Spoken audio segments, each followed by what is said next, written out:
Hey guys, welcome back to Abode of Learning. In today's video, I'm going to explain about input service distributor. Who is an input service distributor? ISD. That is, input service distributor is an office of the supplier of goods and slash or services. Basically, what ISDs do is they distribute the tax credit paid to their branches on a proportional basis using an ISD invoice. ISD registration.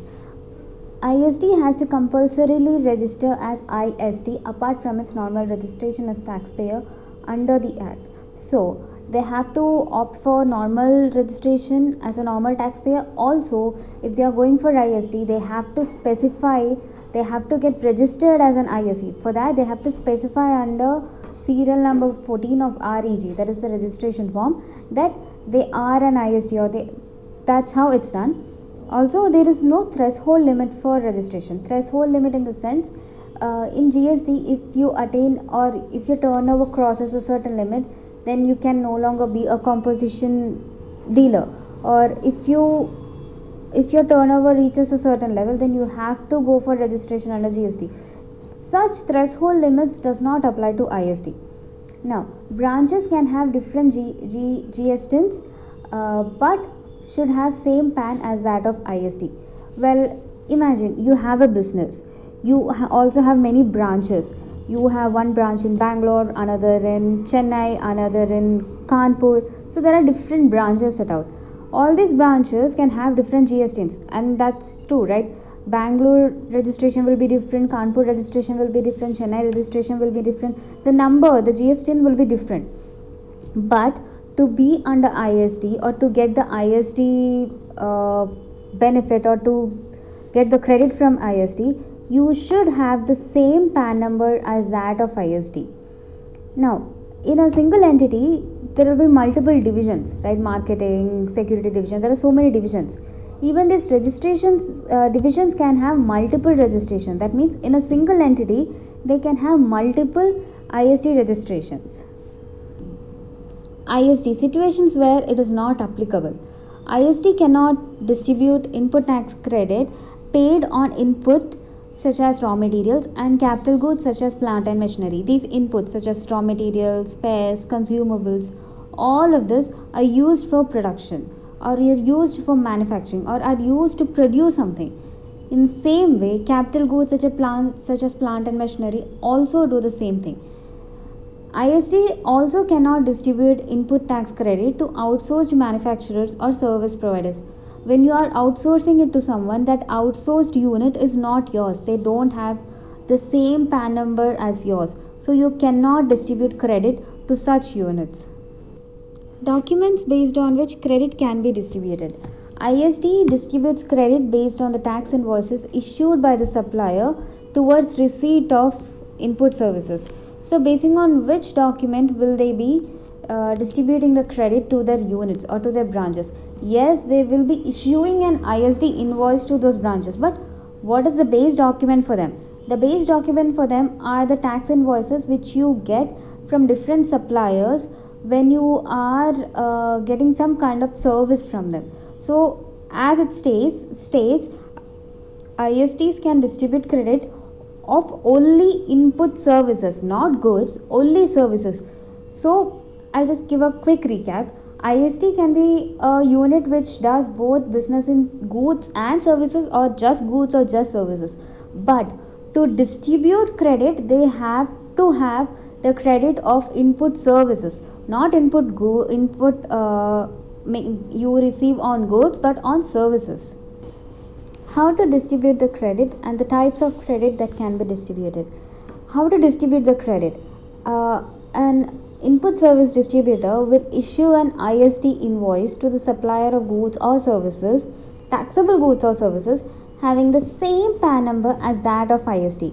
If the ISD and the branch don't have the same PAN number, then they can't distribute the credit to such units or to such branches. So they need to have the same PAN number. Now, the types of credit that can be distributed. Credit, GST, CGST, SGST, IGST credit that's paid on services can be distributed. If it is paid on goods, then it cannot be distributed. It has to be on services. Distribution of credit.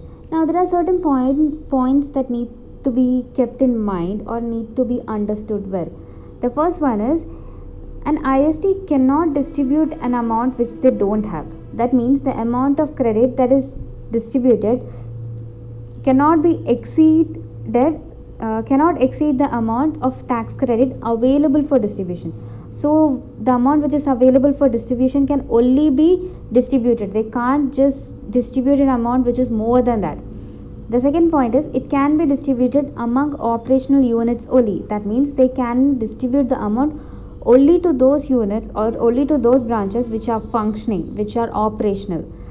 Other branches which are not functioning, they can't distribute the amount. The third point is, the tax credit paid under RCM, that is reverse charge mechanism, cannot be distributed among the branches. It can be utilized as a normal taxpayer elsewhere, but under IST you cannot use it to distribute that credit to other branches. Now the second part of distribution of credit. So the credit is available.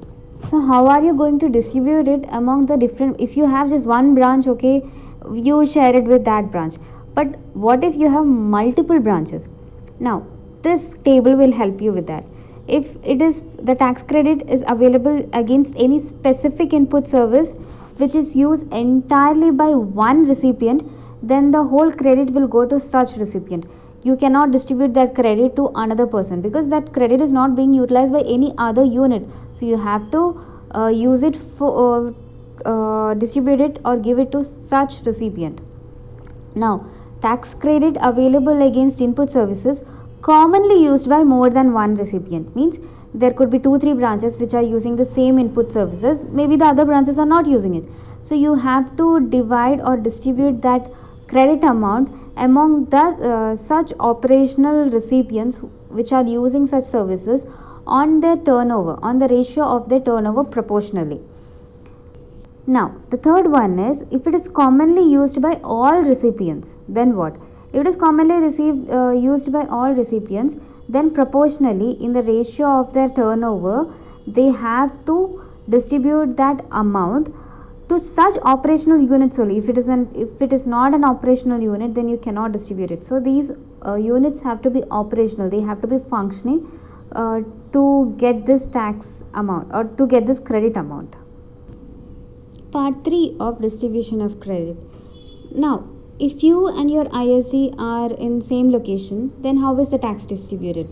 If you and your branch or ISD are in different location, 2 different states, then how is that distributed? So if you or the ISD and the recipient are in the same state, then IGST will be as IGST itself, CGST will be distributed as CGST, SGST will be distributed as SGST, UTGST will be distributed as UTGST. But if the ISD and recipients are in 2 different states, irrespective of what the GST is, it will be distributed as IGST only. GST returns. ISTs have to file GSTR6, a monthly return that has to be filed by 13th of succeeding month. That means GSTR6 is a monthly return which has to be filed every month by 13th. That is, for September, the due date will be 13th October. Now, the details given in GSTR6 by ISD can be seen or can be, it is visible to recipients in their GSTR2A. So, if you take your GSTR2A, then you can find the details that is uploaded by your ISD in GSTR6. Thanks for watching, guys. I really hope this video helped you, or it became a medium for you guys to gain some amount of knowledge. Anyway, let's meet next time. Until then, bye bye.